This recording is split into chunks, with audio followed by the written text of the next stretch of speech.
Ah, ah, ah, ah. Welcome to the KFR News Radio.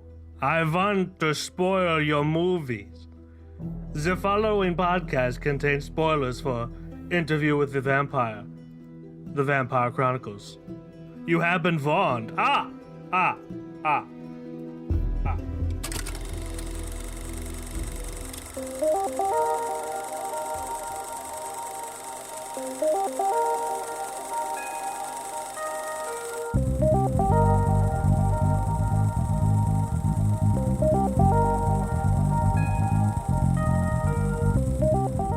What is up, everybody? I know this is sounding a lot like the Halloween specials that we were doing, but no, be aware, it is not.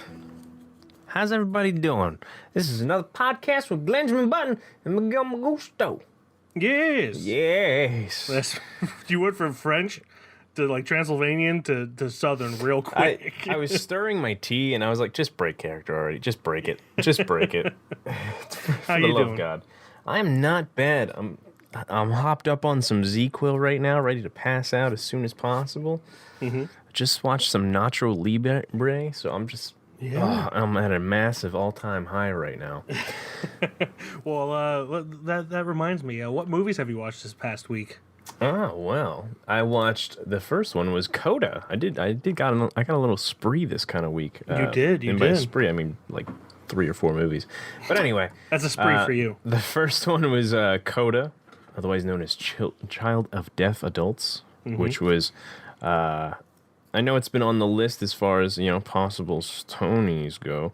That's what the Academy says. Definitely. I don't really talk to them too much. Yeah, so. They're just in the wind and the whispers and the shadows. Yes, exactly. But heartbreaking movie. Really tugs on the strings and the tears, shall I say. Mm-hmm. What a good movie, and everybody was great in it, especially the dad in it, and just how much emotion he can put into just like communicating without saying words. Yeah, just using sign language. Mm-hmm. It did break me.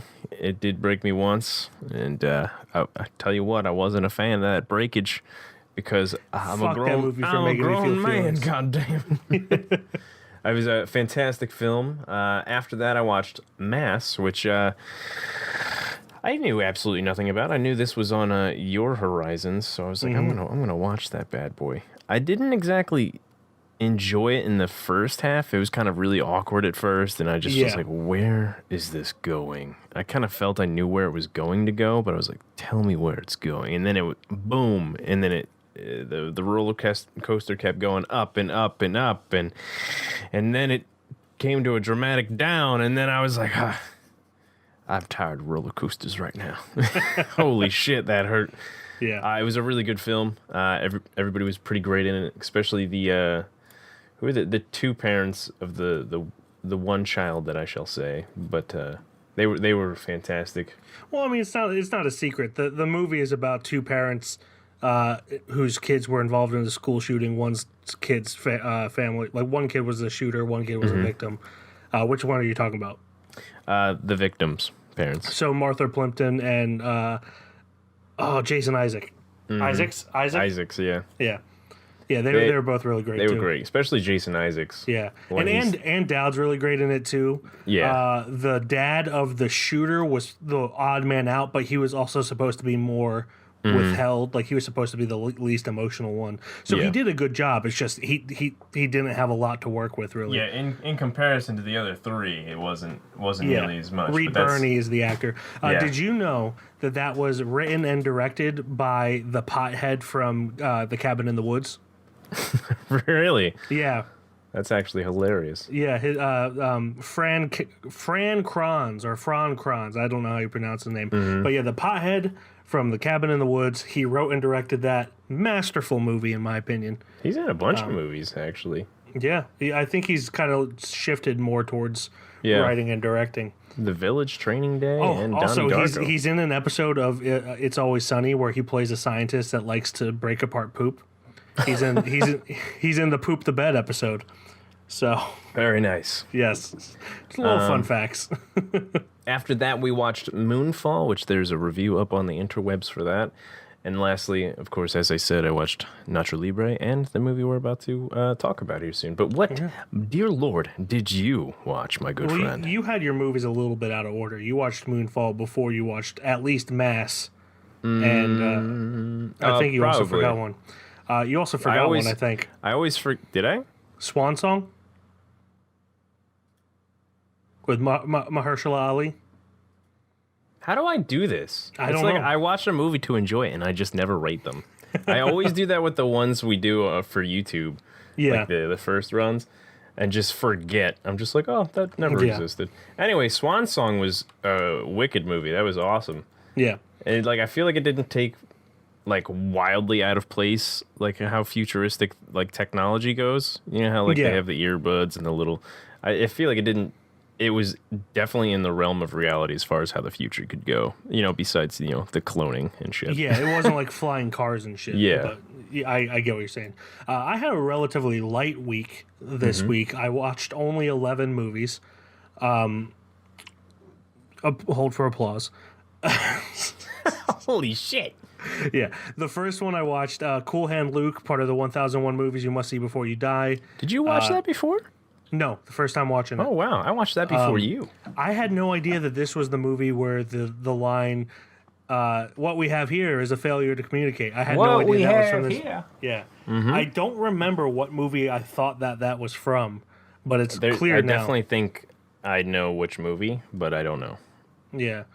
The name of it off the top of my head. I feel like it's Oh Brother, Where Art Thou, but I can't find that scene if it is said in that. But it's definitely... I knew exactly that movie had referenced this movie when it came out, so I wish I remembered. But Cool Hand Luke's, I really enjoyed it. I feel like it kind of gets a little weak towards the end. It kind of rushes the end a little bit. But it's a really solid film regardless. Then I watched The Crowd, which is also in the 1001 movies you must see before you die. It is a silent film from 1928 that is super depressing. As they do. In the best way possible. Back then movies seemed to always be whitewashed and everything and be super happy and everything. This was a very depressing movie. Had camera movements in it where you're just like, in 1928, how did you possibly get that shot?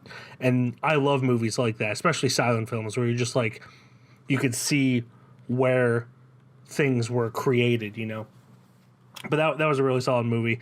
It's only available on an archive site. Like if you Google The Crowd streaming, you'll be able to find that. But it's weird. It's like I could only find it with French subtitles and the Turner Classic Movies logo in the right hand corner.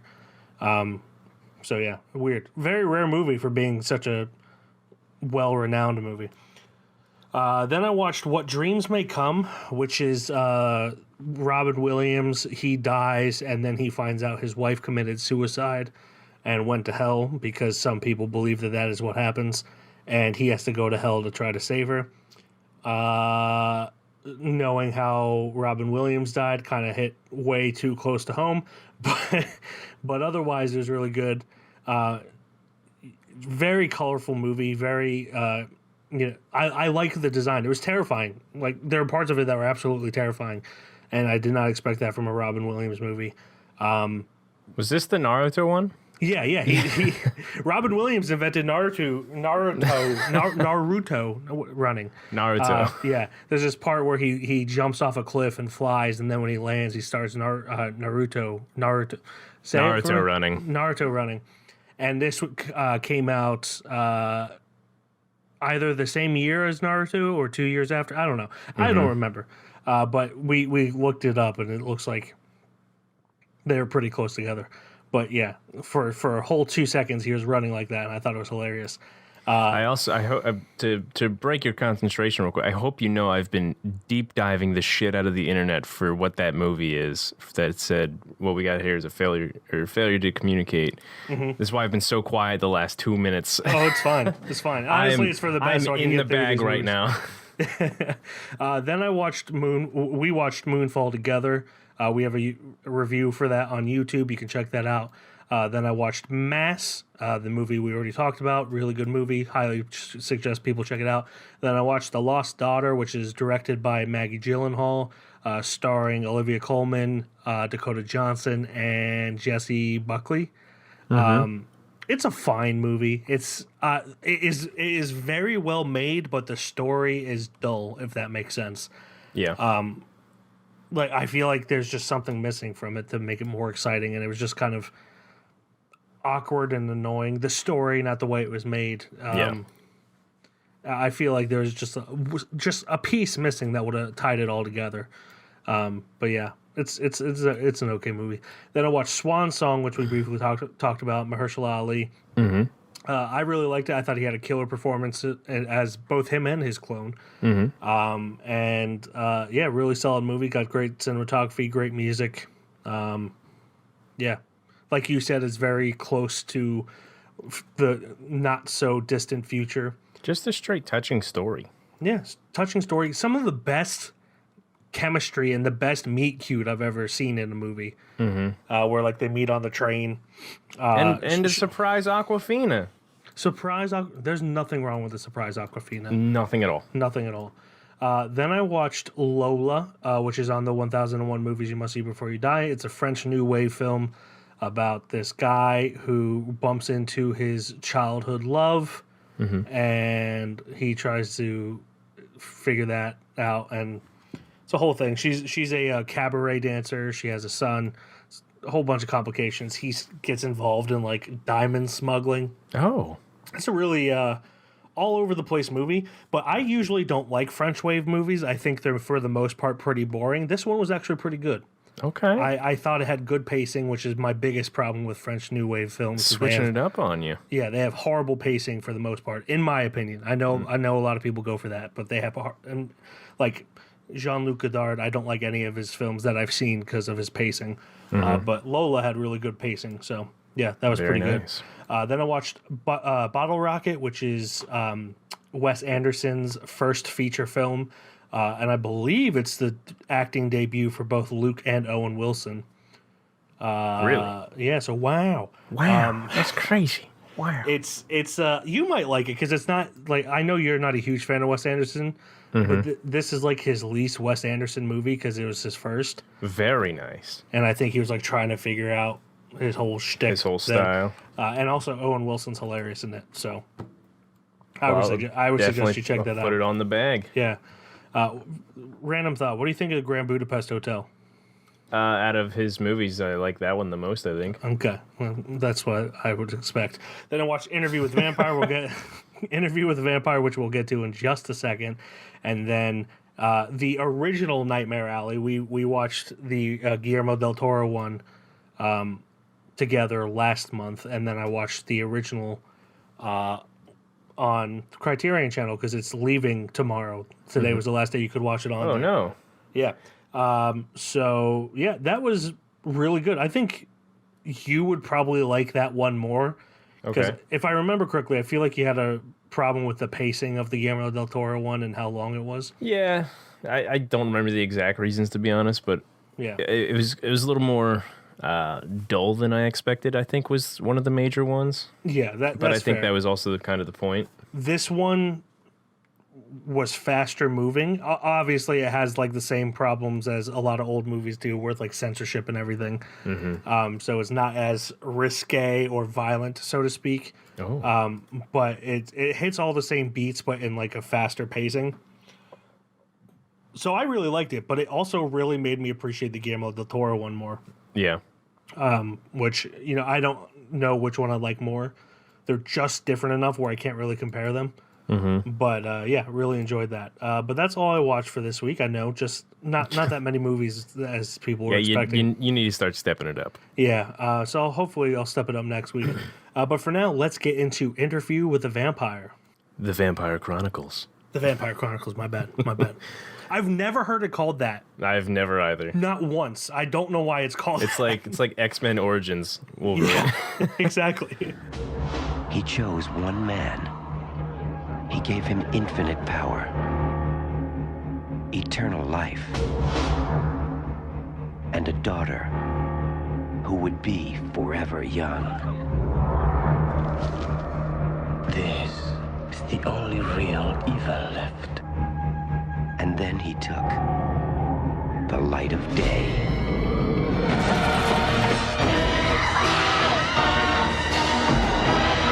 You're a vampire who never knew what life was until it ran out in a red gush over your lips. A vampire tells his epic life story, love, betrayal, loneliness, and hunger. Directed by Neil Jordan, written by Anne Rice, stars Brad Pitt, Tom Cruise, Antonio Banderas, Kirsten Dunst, Christian Slater's in there, and just a whole bunch of other people, of course. So yeah, the reasoning behind picking this one is it's just been a title that's been thrown in my ear holes a lot throughout my whole life, and it's been mentioned that I should probably see it, of course, once or twice. So we figured, hey, this is the platform. Why not? Every time it's my week, I have to say that exact thing every time. So let's watch this goddamn movie. So yeah, vampires and shit. Tom Cruise biting people in the neck all kinkily and stuff. Nice. Gotta love it. I'm surprised this didn't come out in like the mid to late 2000s. This would have had a whole scene. This would have been a whole like scene kid thing with like a Hot Topic and everything. Or is that just... Also, going back to the beginning, did you mention Nacho Libre? I did. You did? Okay. Yeah. Never mind. Continue. I'm sorry. Oh man, yeah. So we got obviously Pitt, Tom Cruise, just being vampires and shit, and just swinging Kirsten Dunst in the mix. Being edgelords. Oh my god, edgelords, and just the teasing and the tension, the sexual tension between everybody was just nice and ripe. Oh god. Why'd you use that word? I don't know, but let me tell you, out of all the actors, Antonio Banderas, Brad Pitt, and Tom Cruise here, you know who fucking shined the most out of them? Tom Cruise? Kirsten Dunst. Kirsten, you my didn't mention god. her. I know. But yes, I would agree. She whooped ass in this movie. I feel like she was out acting most of the other actors in this. Yeah. Especially towards like the end of the second act, I think. More towards the third. It was crazy. But anyway, this is a story about a man getting interviewed by some guy from the 20th century, I assume 21st century, just interviewing him. There's no real reason. He's just being interviewed because Brad Pitt wanted him to. And then Brad Pitt's telling the story he says that he's like a radio host and he just interviews people. That's his thing. Yes, I get something like that. Brad Pitt just lured him into an alleyway and was like, "Interview me." And so here they are. So Brad Pitt's just telling his whole life story of how he's a vampire, and Christian Slater's just like, "All right, I'm gonna take this with a grain of salt and assume that it's real. Everything you're telling me is real." And then he shuts off lights and stuff. And then, of course, he goes into the whole spiel about how Tom Cruise just milked his neck for some human splendor, but really he wanted him to become a vampire. And then Tom Cruise was an absolute asshole and a sadist and killed everybody he saw because, that's kind of what vampires do. And Scientologists. And Scientologists, Ooh, yeah. Cut that. I didn't say a word. No, don't cut that. That was just a joke. So from there, it just gets wacky and crazy. Yeah. Mm-hmm. What did you think of it overall? It was definitely very broody and very... Twilight kind of had the same sense in a way. It's really weird to compare these two.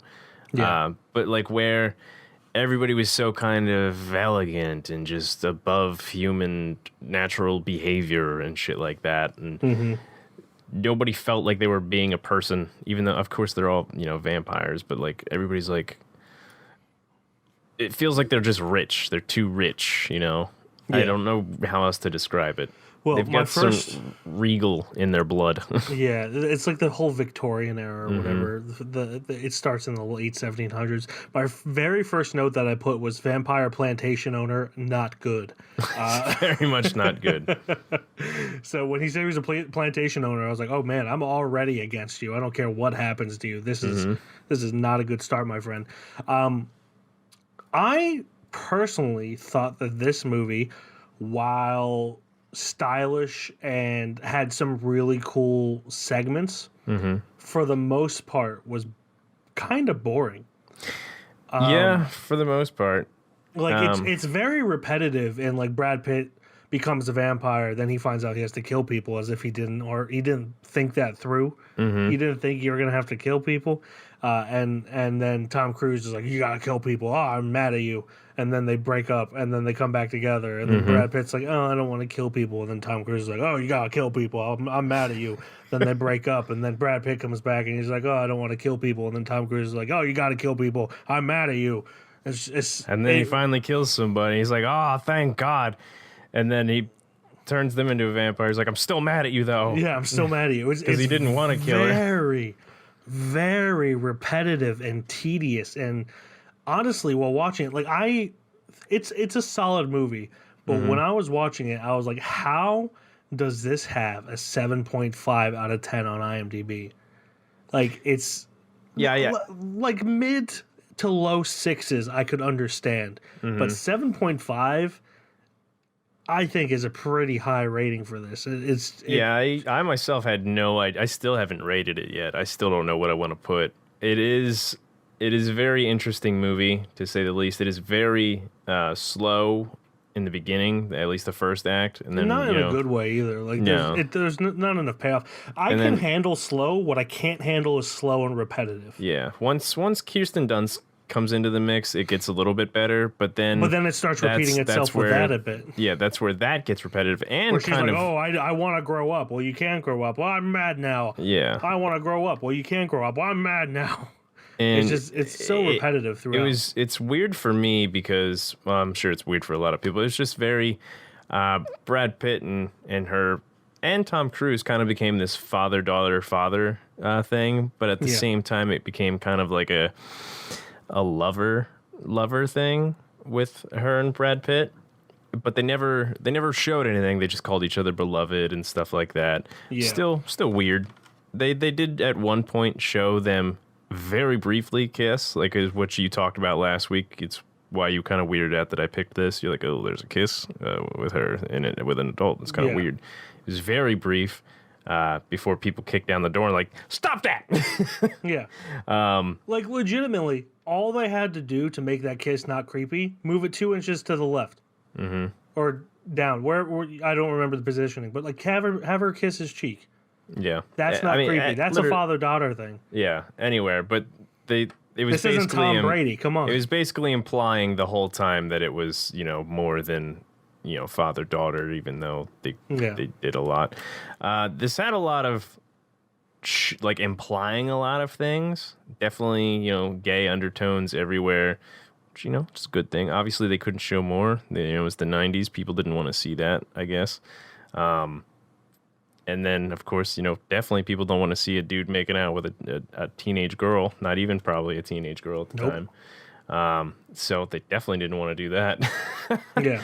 But it was super weird at moments on things like that. But for the most part, without if you scrap the pacing and scrap the weird Victorian and scrap the child thing going on, relationship, it's a decent movie. But for that, I'll throw all those things back in. It makes it not a decent movie. It was okay to watch once, for sure. I don't see many people going back to rewatch this often. Well, at least myself. It was crazy to me that seeing Tom Cruise blonde made me not ever want to see him blonde again. I was just like, that doesn't fit anything that what I'm looking at. And Tom Cruise coming back multiple times. That was just my one of my notes was this movie's boring, but then Tom Cruise just died. So, but Tom Cruise's death was pretty cool. Oh, he not dead. He gross. Yeah, like, and so they had that coming back. So like, oh, he died. Oh, he came back. No, he's dead. Yeah. Oh, wait. No, he's back. No, he's back. I also just don't like it. Yeah, no, I don't like it when vampire movies break vampire rules. I feel like it's bad writing. Because they're just like, oh, I want this to happen, but it's against the vampire rules. We'll just have them make some snide comment about how that's just a myth. The whole fucking thing's a myth, lady. Yeah. Anne Rice, who wrote the novel and the screenplay. Stick to the lore, or just don't use vampires. Make them something else. That was also one of the things, is that she used the coffins, which they sleep in, I guess, to also heal. I'm pretty sure. I don't know. My whole maybe thing, they sleep in the coffins and heal themselves better. I don't know how that works. I but think they it was also just like the best way to ensure that you're not going to get hit with sunlight. I think that's what it was. And also, obviously the sunlight. Those are really the only two vampire things she kept out of everything. You know, and the sharp teeth, of course. But the biggest thing with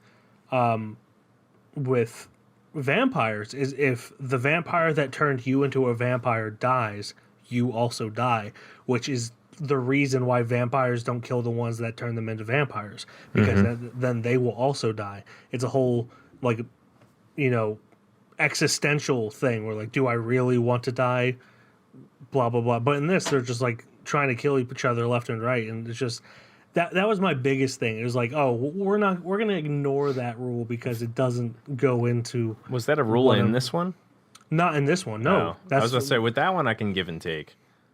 Well, like, I mean, I guess like Van Helsing, I guess that does happen, right? No, I don't know. I don't remember Van Helsing enough. But I don't watch too many vampire movies either. Should I say? With this movie where he hates Lestat, that would have been the biggest reason to not kill Lestat. Yeah. But yet he's just being a whiny little bitch the whole time. Well, that was also the thing, is that he didn't. After he became this thing, he didn't want to become the movie would end there, honestly. If he didn't want to become this thing so bad, he could have killed him, and then, there we go. Yeah, it should have ended that way. No, but that's just something that bothered me in the whole, like the garlic thing I get. The garlic thing's always been kind of goofy. Well, like the stake through the heart. Yeah. You're lighting people on fire and cutting them in half. Like, what's the difference between a stake and a heart? Yeah. Like, I understand, like, that specifically not being a absolute death, the wooden stake, but like if you get pierced in the heart, why is that just a myth? That's no dumb. idea. But it's just I just think it's lazy writing. The fucking Twilight movies do the same thing, where they're like, oh, we got to have them out in the daylight. They don't burn up, they sparkle. Diamond skin. So this to me was like 2 steps up from the Twilight movies, but still not very great. They definitely had their moments, like when Brad Pitt goes vampire John Wick on everyone. Yeah. And just burns all the vampires alive. I thought that segment was really cool. So that was really cool, but then it's got you thinking, like, how many of these motherfuckers are going to come back? Because Lestat came back like 18 times. Yeah. Yeah, for real. It's all over the place, really. It's I think it I don't get why people love this movie so much, other than like the sex appeal of it. There's definitely some sex appeal in there. But like, they realize we have porn, right? Like, do we? Yeah, you could just, like, if you really want to just get your rocks off, just watch porn. You don't need to watch. Well, I want to get my steaks off. A 2-hour-long movie that's very boring about vampires, where you don't even see their dicks. Like, we do see some other things though on the female anatomy. You see boobs, yeah. Wow. That was another one of the segments that I thought was pretty cool. Like, them staging public executions, but as if it were a play, so that no one was suspected. I thought that was an interesting concept, and then that's all you see of it. Yep. It's just a very on and off movie. The ending, if we could talk about that a little bit. First of all, how is Lestat like perfectly fine looking after being burned? Is it just because the regeneration? Regeneration. He was feeding on humans. Yeah, I guess that makes sense. It was cool. The whole time he wasn't when Brad Pitt left, and then I guess once he saw him again, he started feasting again and just becoming more normal. It seemed like a little bit of And a then cop-out. once he like gave a good licking on Christian Slater, he became fully fledged. When they when he found him in that abandoned house and the helicopter comes in and shines the light and it has the whole... What the hell was that helicopter looking for? I had no idea. And why did it not stop when it saw people? I thought in that moment, I'm like, why the fuck is there a helicopter right there? Yeah. What is Brad Pitt a wanted fugitive now? Yeah, like And you then didn't need to... it just go away. Thanks, Glenn. You're an adult. It went away. that was it. Yeah, it was very weird. Also, they didn't modernize Lestat in the slightest, so it's literally like he just came back from the 18th century and just existed since then, just in that room, never went anywhere else. It would have been nice to at least, modernize him a little bit, make him look like he kind of tried to fit in with society somewhat. Yeah, like just a leather jacket or something. Literally anything. That fit his whole style. Yeah, exactly. Maybe a gimp suit, fucking guy. Did the ending when they're driving down or across Golden Gate Bridge give you Full House vibes? I saw you put that. It did not. Mainly because it was at night. And Full House never takes place at night. But the music, though. The music. It was like cheesy 90s rock music that was kind of like upbeat. And then they're driving in a red convertible, which I'm pretty sure in Full House they're driving a red convertible. Yeah. Going across the Golden State Bridge.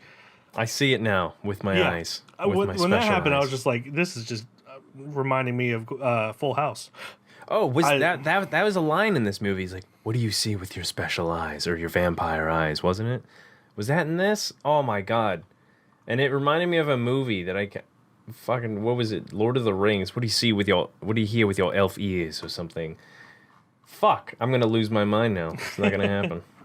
Yeah, I mean, that seems like it would fit Lord of the Rings. But this movie, like, there's a lot that... I don't even want to say a lot. There was enough for me to not completely hate this movie, but I'm still just baffled that it's so highly regarded. Mm-hmm. Like, if this were just like, oh, hey, it's a movie that existed. Tom Cruise probably gives one of his better performances in it because he's usually just very bland. Yeah. Or at least, like, I don't even know if I want to say. I didn't care for him in this movie at all. Good is not it just felt like he was actually trying, which usually it doesn't feel like he tries. Yeah. But yeah, I just don't get what all the hullabaloo's about. Also, anyone who says that kiss between Kirsten Dunst and Brad Pitt is not weird, you got Chris Hansen's coming to your house. It is a little weird, but luckily it's fast enough to where it doesn't overstay its welcome. Yes, long. And it, like, again, just kiss him on the cheek. Mm-hmm. It's the one thing.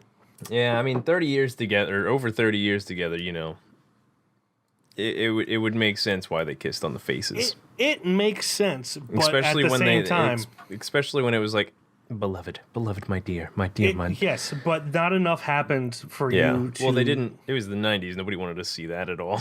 Well, that's why you hire an 18-year-old that looks like she's 13. And I guarantee you in the book, they probably do more than just that kiss in the movie. Well, in books, it's different because you're not subjugating a 13-year-old actress to that. Yeah, I'm not arguing about that. I think she was younger than 13, actually. Hold on. This came out in... What year was this? 94, I believe? 94? Yeah, she was like 12. So, she's probably 13 when it came out, but 12 when they filmed it. Yep, 12. And it's just... Crazy. She's from Jersey? That made me a little sad. Yeah, fuck Jersey. No, it's... It is what it is. It is what it is.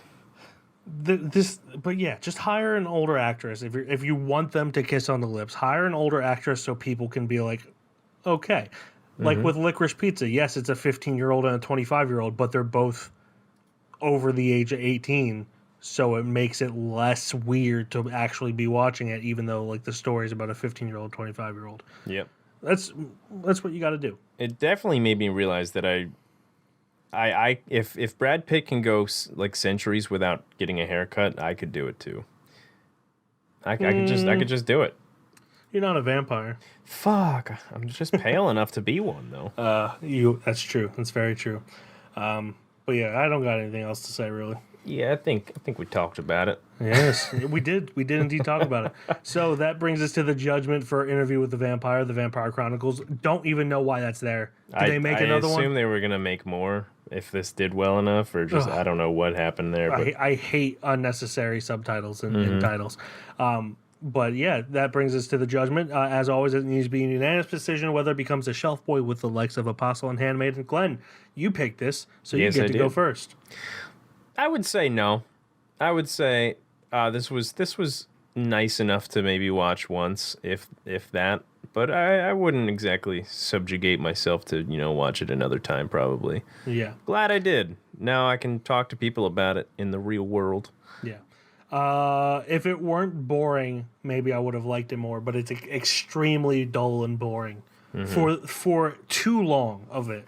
Yeah. Like multiple moments, I found myself being bored. So I would also say no. Again, now I can talk to people about it and tell them why their opinions are wrong and stupid. Exactly. Just kidding. If you like this movie, that's great. I'm glad you enjoy it. I have but no you're wrong problem and with stupid. I have no problem with people enjoying this movie. I'm just baffled that they do because it's very boring to me. And I usually like boring movies. I watched a 3.5-hour movie that was just a woman going about her day, and I actually enjoyed it. So that shows you like how boring I can enjoy, but this was just too boring. So, Interview with the Vampire Chronicles does not make it on the shelf with the likes of Apostle and Handmaiden. That brings us to our assignment for next week. Glenn, it's streaming roulette week. It do be that time. It do be that time. For those of you who don't know, streaming roulette, the way it works is that we spin the very real physical wheel with all the movies that are streaming on the services we subscribe to 3 times, and then we pick the best out of those 3 times. Pick the best one. And now I have HBO Max. I don't know if you have HBO Max. Let me just double check to make sure I did. I did add HBO. I think that's been on there the whole time, and we've got lucky. I think we've just skipped it if it ever did pop up. Yeah. So without any further ado, here comes the first spin. Oh, we've already done this one. Leaving Las Vegas.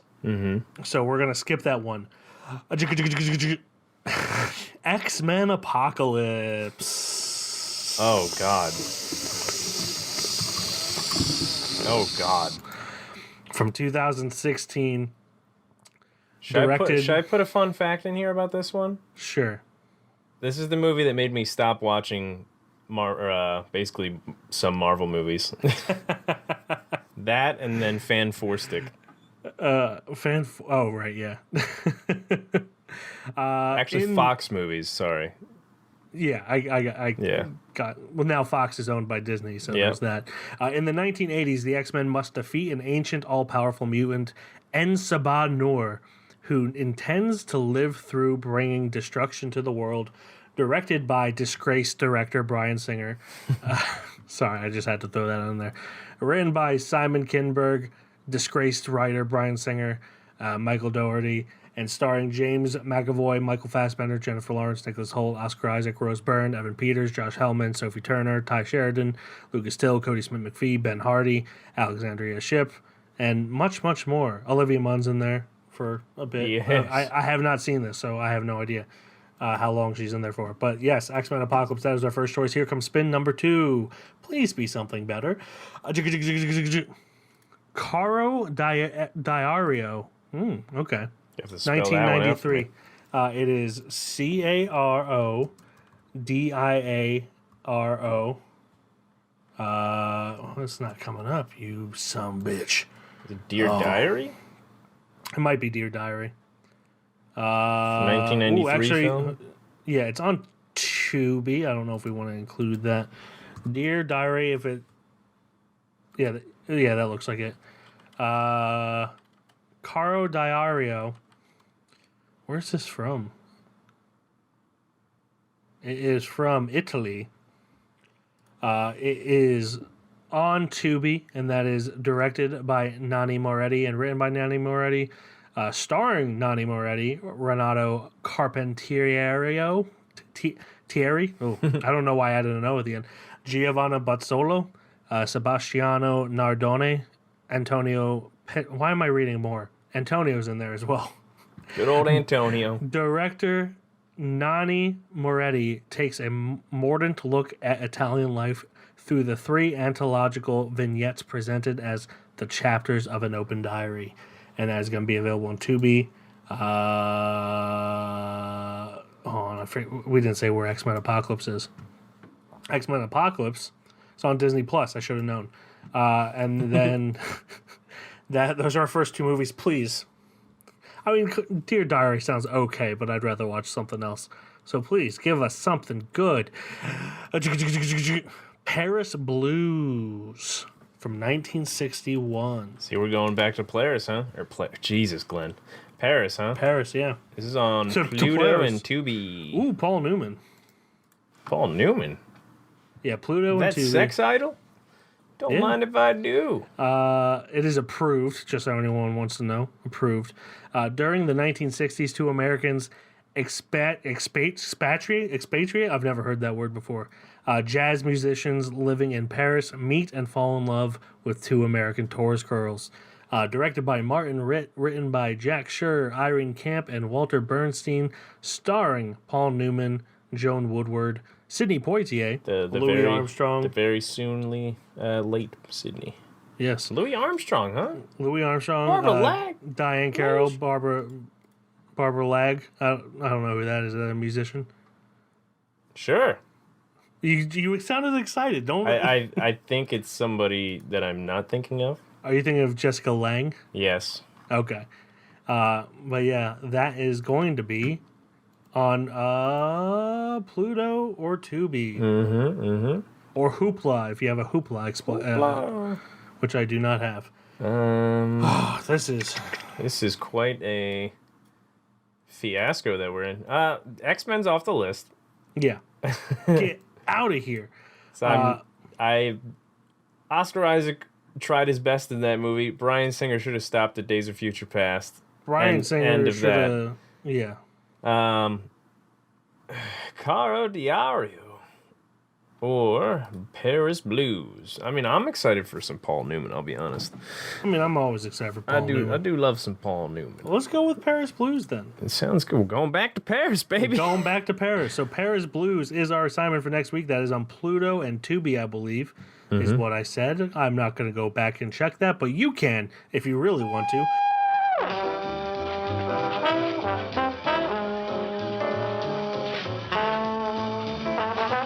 Some motion pictures move you deeply, others not at all. Some pictures you love, some you hate. Here is one which is bound to catch you up in its different kind of love story. You might call it a love spectacular. So intimately exciting, you feel it's happening to you. Paris Blues. A room in Paris can be like no other room in the world. The things they do, the things they say. You come on like this with all the guys? No, only with the special one. They haunt you and hold you, like the Paris Blues.